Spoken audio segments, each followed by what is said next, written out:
Hello there again. Welcome to the second installation of our R Markdown introductory videos. Now in the last video, we learned how to load our initR. Let me just clear this, and this will require Control L. Clear that. So we learned how to load our initR. We learned how to open our document.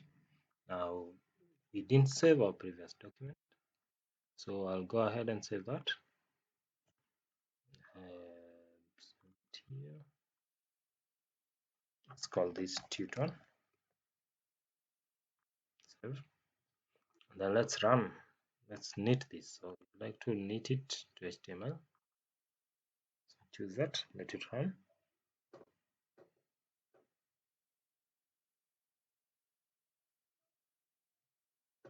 Now it brings up an error and it shows you exactly at line 4, which will be here. So immediately after line 4, we have an error.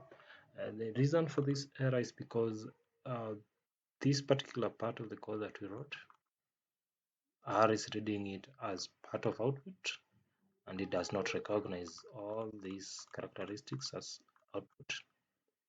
So what you need to do is you need to tab in these ones. Let's put tab on all of them.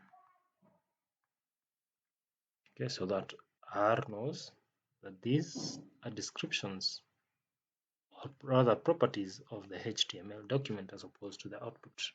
Now we save that and then we knit it a second time.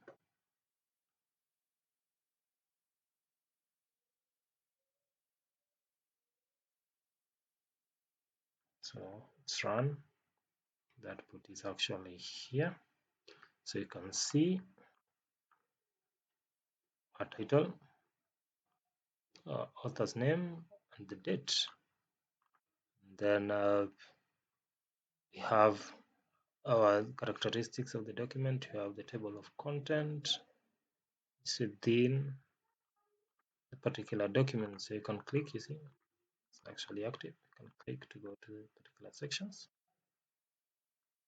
Now you can publish this document either in RPubs or RStudio Connect. Now I don't have an account with any of these service providers, so I prefer to just open this in a browser and then use Control Save to save that. Okay,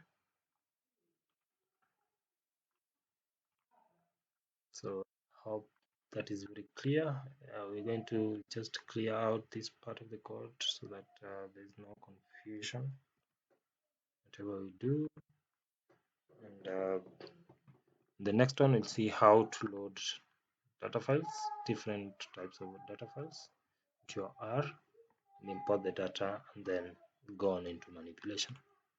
So see you on the next one.